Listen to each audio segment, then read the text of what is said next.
Breaking news. And this one hits hard. A family vacation turns into a federal murder case. But here's the real question. How does something this horrific unfold in such a confined, controlled environment like a cruise ship? That's some breaking news on the ship death of Anna Kepner, the cruise ship, the 16-year-old girl, who, the girl's 16-year-old stepbrother has been indicted for her murder and is now being charged as an adult today. The Department of Justice announced charges of murder in the first degree and aggravated sexual abuse.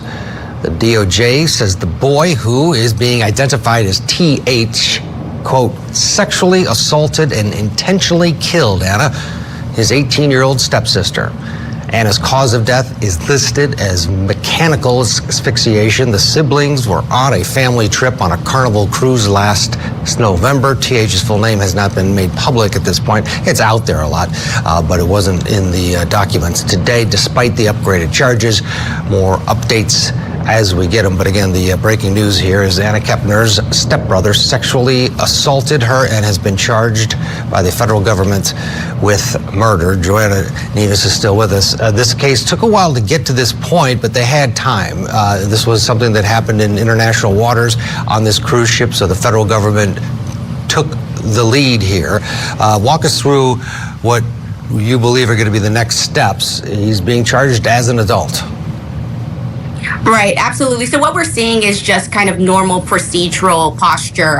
He's under the age of 18. He's a juvenile. He's 16 years old. So he was originally charged within the juvenile jurisdiction of the courts. And then the federal government proceeds to request a transfer to adult court when they feel like the juvenile penalties essentially wouldn't be sufficient to address the egregiousness and the seriousness of the crime, where they're charging him with murder and sexual assault. So the judge made a determination that adult court was appropriate, and now he's being transferred there. What we're going to see next is the typical things you'd see in adult prosecution.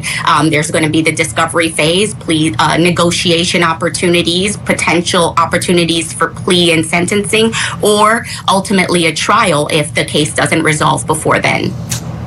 Have had a weird look into this in the way of ongoing litigation between the parents, and because of that, there's been some depositions and some hearings where basically it was laid out in the public forum through this, and there was no parent in that room, that the two kids were, I guess, sharing a room with another sibling, and then the parents who were chaperoning were in a separate room on this ship. Here's a little bit of the now suspect's biological father. Is there any scenario where the mother could be charged criminally? Obviously, there'll be possibly a civil suit here. I think it'd definitely be a far stretch in this circumstance. And as the court takes a break, the weight of the testimony lingers, because for the jury and everyone watching, this isn't just evidence, it's a search for justice.